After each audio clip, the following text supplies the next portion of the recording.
इस तवील प्रवास के रास्ते में फ्लाइट दो जगहों पर थोड़ी थोड़ी देर के लिए रुकती थी। इनमें आखिरी स्टॉप गाजोटा का एयरपोर्ट था। गाजोटा से प्रवास के बाद उनकी फ्लाइट ने बराह रास्त वेलिंगटन जाकर लैंड करना था और इस वक्त तैयारा गाजोटा की तरफ ही बढ़ा चला जा रहा था। गाजोटा से वेलिंगटन तक की प्रवास 6 घंटों की थी। इमरान अपनी आदत के मुताबिक सीट से सर टिकाए आंखें बंद किए बैठा हुआ था, जबकि साइड सीट पर बैठी हुई जूलिया उसे देखकर बार बार बुरे बुरे मुंह बना रही थी। उसने 2-3 बार इमरान से बात करने की कोशिश की थी, लेकिन इमरान की तरफ से कोई जवाब ना मिलने पर वो अपना ख्याल अखबारात और रसायल की तरफ मबजूल कर लेती थी। लेकिन अब उसका पैमाना सब्र आहिस्ता आहिस्ता लबरेज होता जा रहा था। इमरान और जूलिया के उकब में सफदर और कैप्टन शकील बैठे हुए थे, जबकि साइड सीट पर तनवीर और सालिहा मौजूद थे। इमरान ने सालिहा को सफदर के साथ बैठने का कहा था, लेकिन सालिहा ने यह कहकर इनकार कर दिया था कि सफदर के साथ बैठते हुए वो इस अंदाज में रहती है जैसे वो शीशे की बनी हुई हो और सफदर के सिर्फ जोर से सांस लेने से भी वो चकनाचूर हो जाएगी, जबकि तनवीर के साथ उसकी बड़ी आज़ादाना गपशप होती रहती थी। इमरान, क्या हम वेलिंगटन से बराह रास्त ग्रीन वैली जाएंगे या टॉयलैंड? आखिरकार जूलिया ने इमरान से मुखातिब होकर कहा।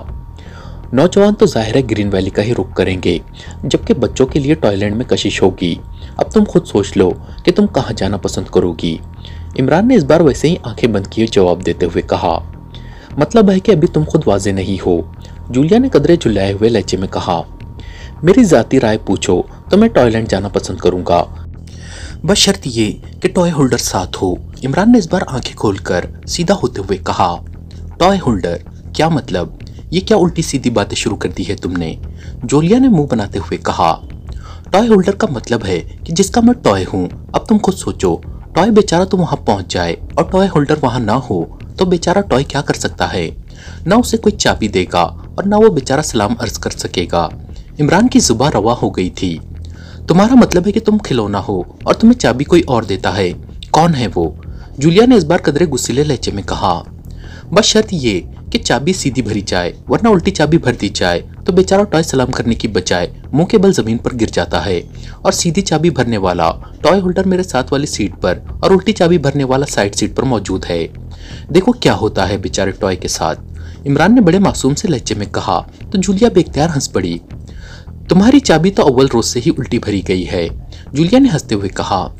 इसीलिए तो टॉयलैंड जाना चाहता हूँ कि शायद 2 गवाह और एक काजी मैसर आ जाए और चाबी सीधी भरी जाए। इमरान ने जवाब दिया। तुम बस ख्याली जन्नत में ही रहकर सारी उम्र गुजार दोगे। नॉनसेंस, जूलिया ने इस बार मुंह बनाते हुए कहा। इसका मतलब है कि मेरे ख्यालात बहरहाल मस्बत हैं, वरना ख्याली दोजक भी तो बनाई जा सकती है और तुम खुद समझ सकती हो कि जन्नत में हूर रहती है और दोजक में सिवाय आग के कुछ नहीं है। इमरान ने जवाब देते हुए कहा तो जूलिया उसकी बात की तह तक पहुंचकर बेख्तियार हंस पड़ी। वो समझ गई थी कि इमरान का मतलब है कि वो उसे अपनी ख्याली जन्नत में हूर का मकाम दे रहा है। इमरान साहब, जन्नत दोजक तो मरने के बाद सामने आएगी, फिलहाल तो हम जिंदा हैं, इसलिए आप मिस जूलिया को दुरुस्त जवाब दें कि हमने वेलिंगटन से कहाँ जाना है। सफदर ने आगे की तरफ झुकते हुए कहा। एक तो जहाज वालों ने सीटें इतनी करीब करीब रखी हुई हैं कि बंदा कोई राजदाराना बात भी नहीं कर सकता। इमरान ने मुंह बनाते हुए कहा तो सफदर बेख्तियार हंस पड़ा। आपका मतलब है कि हर सीट के दरमियान दीवार खींच दी जाए? सफदर ने हंसते हुए कहा। इसका क्या फायदा होगा?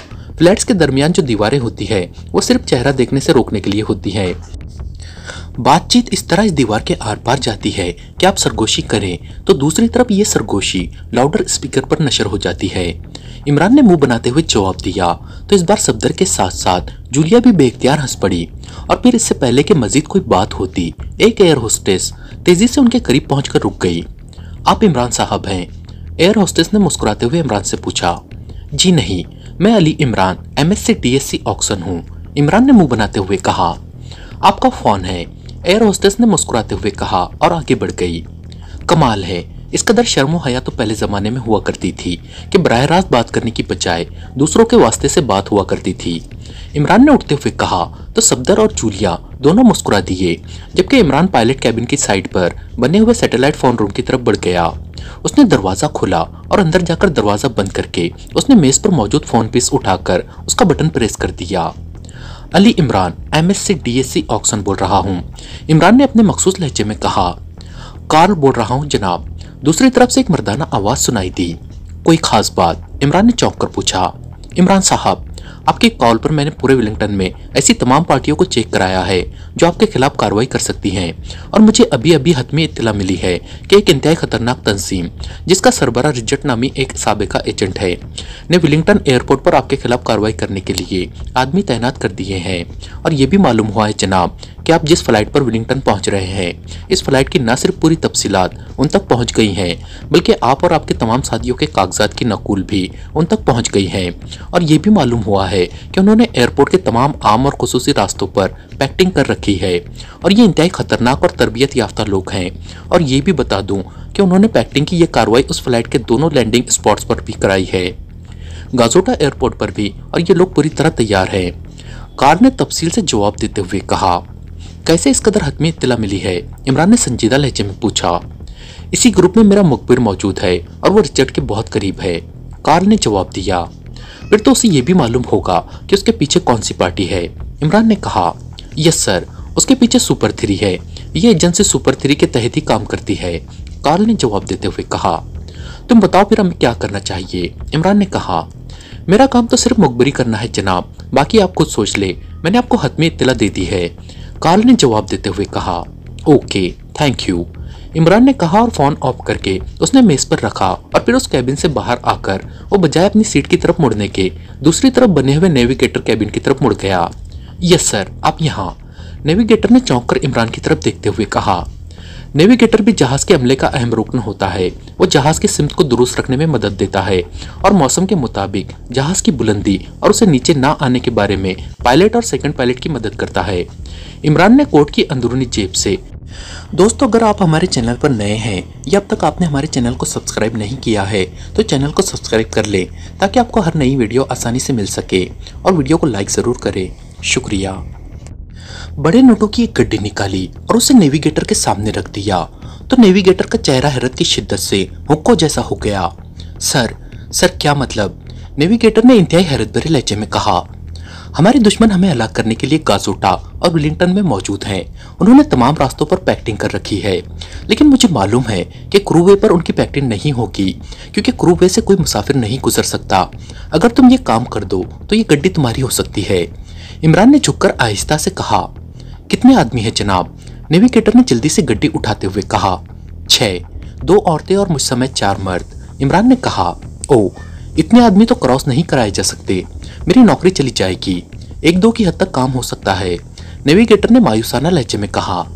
ऐसा करो कि हमें वहां कोई ऐसा कमरा दे दो जहां हम अपना मेकअप तब्दील कर लें, इसके बाद हम आम रास्तों से निकल जाएंगे। फिर भी ये नोट तुम्हारे होंगे, इमरान ने कहा। हाँ, ऐसा हो सकता है। विलिंगटन में फ्लाइट लैंड होने के बाद आप क्रू काउंटर के करीब पहुंच जाए, मैं वहां मौजूद होऊंगा, नेविगेटर ने जवाब दिया। तुम्हारा नाम? इमरान ने पूछा। मेरा नाम अर्नोल्ड है जनाब, नेविगेटर ने जवाब देते हुए कहा। ओके, शुक्रिया, इमरान ने कहा और वापस मुड़ गया। थोड़ी देर बाद वो अपनी सीट पर बैठ चुका था। टाइगर ने टैक्सी ब्रिजवे प्लाजा के सामने छोड़ी और फिर तेज तेज कदम उठाता हुआ वो प्लाजा के मेन गेट की तरफ बढ़ गया। उसे मालूम था कि ऐसे लग्जरी प्लाजों में रहने वालों की हिफाजत और सहूलत के लिए खुसूसी इंतजाम किए जाते हैं, और हर फ्लैट न सिर्फ मुकम्मल तौर पर साउंड प्रूफ होता है, बल्कि वहां बगैर इजाज़त के किसी को दाखिल ही नहीं होने दिया जाता, और अगर कोई मेहमान या मिलने वाला आए तो उसे पहले इंतजामिया से रब्ता करना पड़ता है। इंतजामिया मुतल्लिका फ्लैट में रहने वालों से फ़ोन पर इजाज़त लेती है और इसके बाद उसे दाखिले का खुसूसी कार्ड जारी किया जाता है। इसके बाद ही वहां दाखिले के रास्ते पर मौजूद मुसल्लह दरबान उसे उस फ्लैट तक पहुंचाने का मौका देते हैं। लेकिन जाहिर है उसे इजाज़त ना मिल सकती थी, लेकिन वो ऐसे प्लाजों में दाखिल होने के सब तरीके अच्छी तरह जानता था। वो मेन गेट में दाखिल हुआ और फिर इंतजामिया रूम की तरफ मुड़ने की बजाय वो दाखिली रास्ते की तरफ मुड़ गया जहाँ एक मुसल्लह दरबान मौजूद था। कार्ड प्लीज, दरबान ने टाइगर को रोकते हुए कहा तो टाइगर ने जेब से एक बड़ी मालियत का नोट निकाला और उस दरबान के हाथ पर रखकर आगे बढ़ता चला गया। दरबान ने बिजली की सी तेजी से नोट जेब में डाला और मुंह फेर कर खड़ा हो गया। टाइगर को मालूम था कि ऐसे ही होगा, इसलिए वो इत्मीनान से चलता हुआ सीढ़ियों की तरफ बढ़ गया। थोड़ी देर बाद वो फ्लैट नंबर 218 के बंद दरवाजे के सामने मौजूद था। दरवाजे के साथ दीवार पर मिस्टर हॉर्ज और मिसेस हॉर्ज की नेम प्लेट मौजूद थी। टाइगर ने कॉल बेल का बटन प्रेस कर दिया। कौन है?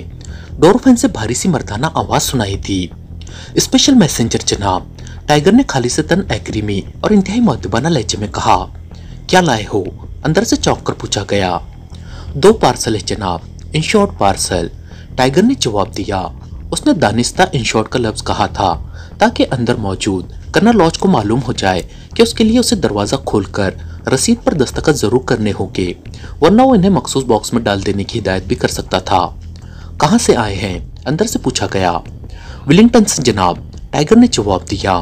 ओके, अंदर से इस बार इत्मीनान भरे लहजे में कहा गया तो टाइगर ने जेब में हाथ डाला और दरवाजे के सामने खड़ा हो गया।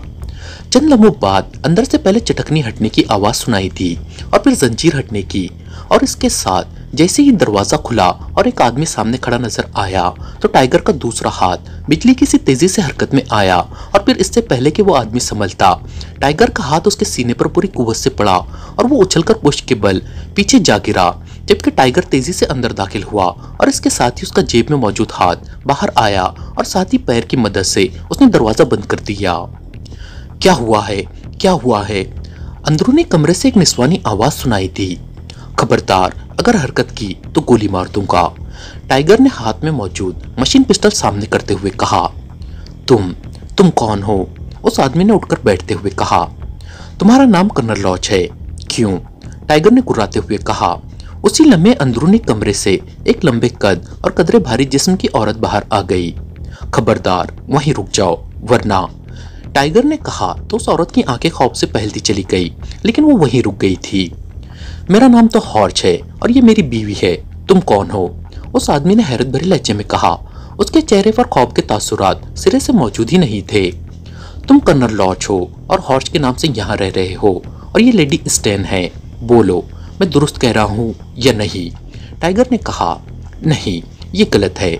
मेरा नाम एमिली है, लेडी स्टेन नहीं है। मैं मिसेस हॉर्च हूँ, आदमी की बजाय उस औरत ने जवाब दिया। और अभी औरत की बात मुकम्मल नहीं हुई थी कि फर्श पर बैठा हुआ आदमी किसी खुलते हुए स्प्रिंग की तरह इस कदर तेजी से उछला कि टाइगर को शायद उससे इस कदर तेजी की तवक्का ही ना थी।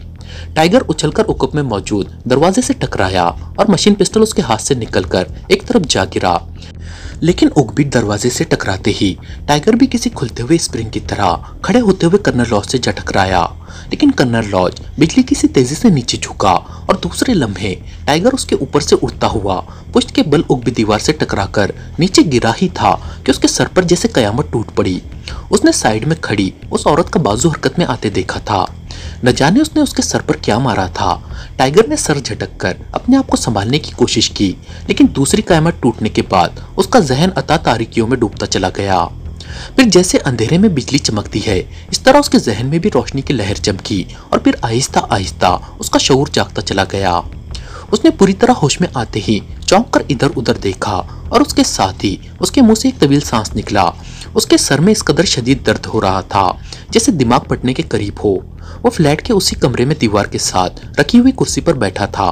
उसके दोनों हाथ उसके उकुप में बांध दिए गए थे और इसके साथ ही उसके जिस्म को नायलॉन की मजबूत रस्सी से बांध दिया गया था, जबकि उसके सामने कुर्सियों पर वो दोनों मर्द और औरत इस तरह बैठे हुए थे जैसे उन्होंने कोई बड़ी फतेह हासिल कर ली हो। टाइगर ने 2-4 लंबे लंबे सांस लेकर अपने दिमाग में उठने वाली दर्द की तेज लहरों को संभालने की कोशिश की। क्या जरूरत थी इस कदर जोर से मारने की? अगर मेरा सर टूट जाता तब? टाइगर ने उस औरत की तरफ देखते हुए गुस्सैले लहजे में कहा। तुमने क्या समझ रखा था कि तुम लेडी स्टेन पर काबू पालोगे? मैं तो तुम्हें हलाक कर देती, लेकिन लॉज ने मुझे मना कर दिया। उस औरत ने शोलाबार लहजे में कहा। उसका अंदाज ऐसा था जैसे टाइगर ने उस पर मशीन पिस्टल निकालकर दुनिया का सबसे बड़ा जुर्म कर दिया हो। तो तुमने तस्लीम कर लिया कि तुम एमिली नहीं बल्कि लेडी स्टेन हो और ये हॉर्च नहीं बल्कि कर्नल लॉज है, टाइगर ने ऐसे लहजे में कहा जिससे अब तक होने वाली तमाम कार्रवाई आखिरकार उसके हक में गई हो। तुम्हें इसलिए जिंदा रखा गया है ताकि तुम अपनी असलियत बताने के साथ साथ ये भी बता सको कि तुम्हें यहाँ का एड्रेस किसने दिया है, कर्नल लॉज ने पहली बार बोलते हुए कहा। मेरा नाम टाइगर है और मेरा ताल्लुक पाकिस्तान से है, टाइगर ने बड़े इत्मीनान भरे लहजे में जवाब देते हुए कहा। वो ज्यादा से ज्यादा वक्त हासिल करना चाहता था क्योंकि उसके नाखूनों में मौजूद ब्लेड्स ने उसके बंधे हुए हाथ आजाद करा दिए थे। अब मसला कुर्सी के साथ बंधी हुई रस्सियां खोलने का था, लेकिन उसे मालूम था कि ये सब कुछ इतनी आसानी से नहीं हो सकेगा क्योंकि उसे बांधने वाला कर्नल लॉज था, लेकिन जाहिर है वो मायूस होने वालों में से नहीं था। तो तुम अली इमरान के शागिर्द हो, कर्नल लॉज ने एक तवील सांस लेते हुए कहा। कौन है अली इमरान? लेडी स्टेन ने चौंक कर पूछा। पाकिस्तान का एक फ्रीलांसर एजेंट है, उसे इंतहाई खतरनाक एजेंट समझा जाता है। कर्नल लॉज ने लेडी स्टेन की तरफ मुंह करते हुए जवाब दिया। लेकिन शागिर्द का क्या मतलब? असिस्टेंट होगा ये आदमी उसका? लेडी स्टेन ने हैरत भरे लहजे में कहा। जहां तक मुझे इत्तला मिली है ये उसका शागिर्द है और पाकिस्तान के अंडरवर्ल्ड में काम करता है। पहले भी हमारे जो आदमी वहां गए थे इस शख्स ने ही उनके खिलाफ कार्रवाई की थी, कर्नल लॉज ने तफसील से जवाब देते हुए कहा। लेकिन ये सीधा यहाँ कैसे आ गया? यहाँ के बारे में तो किसी को मालूम नहीं है, लेडी स्टेन ने कहा। ये सब कुछ खुद बताएगा, कैसे किसने बताया है? कर्नल लॉज ने उठते हुए कहा और फिर उसने एक तरफ मौजूद अलमारी खोली और उसमें से एक फायर ब्लोअर निकाला और टाइगर उस फायर ब्लोअर को देखकर बेख्तियार चौंक पड़ा। ये एक ऐसा आला था जिससे तेज तरीन गर्म हवा निकलती थी। इंतहाई गर्म के शोले में भी कम हिद्दत होगी और ये वाकई टॉर्चिंग के लिए इंतहाई भयानक आला था। इस फायर ब्लोअर को देख रहे हो? इसने तुम्हारे जिस्म का एक एक हिस्सा इस तरह जला देना है कि तुम्हारी खाल के अंदर मौजूद गोश्त गलकर बह जाएगा और हड्डियां भी गर्म होकर टूट फूट जाएगी।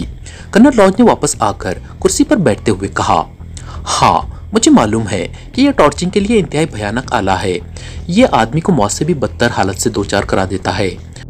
लेकिन तुमने क्यों इसे अलमारी से निकाला है? मैं तो वैसे ही तुम्हारे हर सवाल का जवाब देने के लिए तैयार था, टाइगर ने इत्मीनान भरे लहजे में जवाब देते हुए कहा।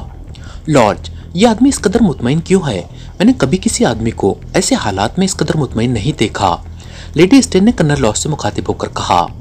ये तरबियत याफ्ता लोग हैं स्टेन, कर्नल लॉज ने कहा। लेडी स्टेन कहो कर्नल लॉज, लेडी साहिबा की इज्जत किया करो। उन्होंने तुमसे दोस्ती करके तुम्हारी इज्जत बढ़ाई है, इसलिए दोस्ती नहीं की कि तुम उन्हें आम औरत की तरह ट्रीट करो, टाइगर ने मुंह बनाते हुए कहा। बहुत खूब, तुम वाकई बहुत अक्लमंद आदमी हो। अब तुम मेरे और स्टेन के दरमियान रिफ्ट डालकर फायदा उठाना चाहते हो, कर्नल लॉज ने कहा। टाइगर कहता तो ठीक है लॉज, तुम मुझे इस तरह आम औरत की तरह मत कॉल किया करो, लेडी स्टेन ने कहा। तो कर्नल लॉज उसे इस तरह देखने लगा जैसे उसे यकीन ना आ रहा हो कि स्टेन इतनी जल्दी टाइगर की बनाई हुई पटरी पर चढ़ जाएगी। लेकिन टाइगर जानता था कि लेडी स्टेन टाइप की औरतें किस अंदाज में सोचती है। सिर्फ उनके जहन में फीडिंग कर दी जाए तो वो फौरन अपनी अना के चक्कर में पड़ जाती है। तुम भी आम औरतों की तरह इसकी बातों में आ गई हो, कर्नल लॉज ने कदरे गुस्सीले लहजे में कहा। लेडी स्टेन आम औरत नहीं है कर्नल लॉज, टाइगर ने फौरन ही लुकमा देते हुए कहा। तुम खामोश रहो, नॉनसेंस। कर्नल लॉज उल्टा उस पर चढ़ दौड़ा और उस पर वो फायर ब्लोअर को सीधा करके उसका बटन प्रेस करने ही वाला था कि साथ बैठी हुई लेडी स्टेन ने यकलक बाजू को हरकत दी और दूसरे लम्हे कर्नल लॉज के हाथ में मौजूद फायर ब्लोअर उड़ता हुआ दूर जा गिरा। लेकिन इसके साथ ही स्टेन भी चीखती हुई कुर्सी समेत उछलकर फर्श पर जा गिरी, क्योंकि कर्नल लॉज का बाजू भी बिजली किसी तेजी से हरकत में आया था। तुमने मुझ पर हाथ उठाया है, मुझ पर, लेडी स्टेन पर, लेडी स्टेन ने उछलकर खड़े होते हुए हलक के बल चीख कर कहा। उसका खूबसूरत चेहरा अब किसी खूंखार शेरनी जैसा हो रहा था। अपने होश में रहो, कर्नल लॉज ने जेब से मशीन पिस्टल निकालते हुए इंतहाई जहरीले लहजे में कहा। लेकिन दूसरे लम्हे कर्नल लॉज के हाथ से न सिर्फ मशीन पिस्टल निकल गया बल्कि वो खुद भी चीखता हुआ अपनी जगह पर घूम गया। लेडी स्टेन भी शायद बाकायदा मार्शल आर्ट की माहिर थी। उसने यकलक उछलकर पूरी कुव्वत से उसके बाजू पर जोरदार किक मार दी थी जिसमें उसने मशीन पिस्टल पकड़ा हुआ था। लेकिन दूसरे लम्हे लेडी स्टेन के हलक से एक जोरदार चीख निकली और वह जैसे हवा में उड़ती हुई उगती दीवार से एक धमाके से टकराई और भरी हुई रेत की बोरी की तरह फर्श पर गिरी और चलने में हरकत करने के बाद साकित हो गई। उसके किक मारते ही कर्नल लॉज अपनी जगह पर घूमा था और फिर इससे पहले कि लेडी स्टेन संभलती, कर्नल लॉज ने घूमकर पूरी कुव्वत से उसके पहलू में लात जमा दी। ये जर्ब इस कदर भरपूर थी कि लेडी स्टेन उड़ती हुई उगती दीवार से जा टकराई और चूंकि जर्ब अचानक और भरपूर थी इसलिए लेडी स्टेन अपने आप को बचा ना सकी और उसका सर पूरी कुव्वत से दीवार से जा टकराया, जिसकी वजह से वो बेहोश होकर गिरी थी और चंद लम्हे हरकत करने के बाद साकित हो गई थी।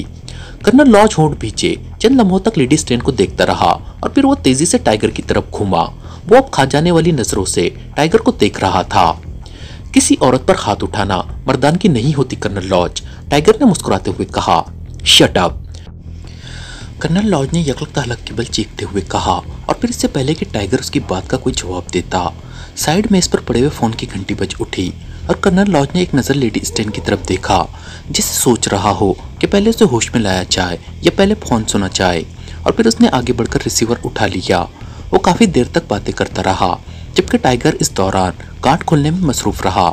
उसे आखिरकार गांठ मिल गई थी, लेकिन गांठ इस अंदाज की थी कि उसे खोलना मुश्किल हो रहा था।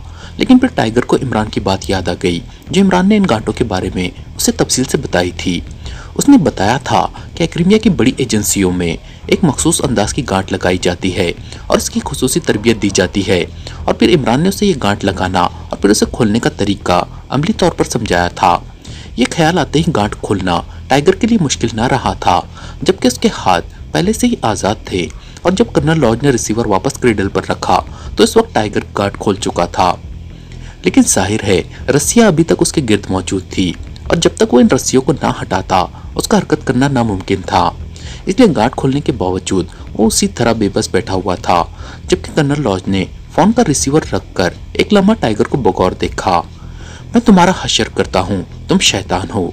तुमने लेडी स्टैन को मुझसे लड़ाया है, मैं तुम्हारा इबरतनाक हशर करूंगा, कर्नल लॉज ने जहरीले लहजे में कहा। और फिर मुड़कर वो दीवार के साथ फर्श पर पड़ी हुई लेडी स्टैन की तरफ बढ़ गया। उसने पहले तो उसके गाल थपथपाकर उसे होश में लाने की कोशिश की, लेकिन शायद सर पर लगने वाली चोट कहीं ज्यादा जोरदार थी, इसलिए इस अंदाज में गाल थपथपाने के बावजूद वो होश में न आ सकी। तो कर्नल लॉज ने झुककर उसे उठाया और कंधे पर डालकर अंदरूनी कमरे की तरफ बढ़ गया।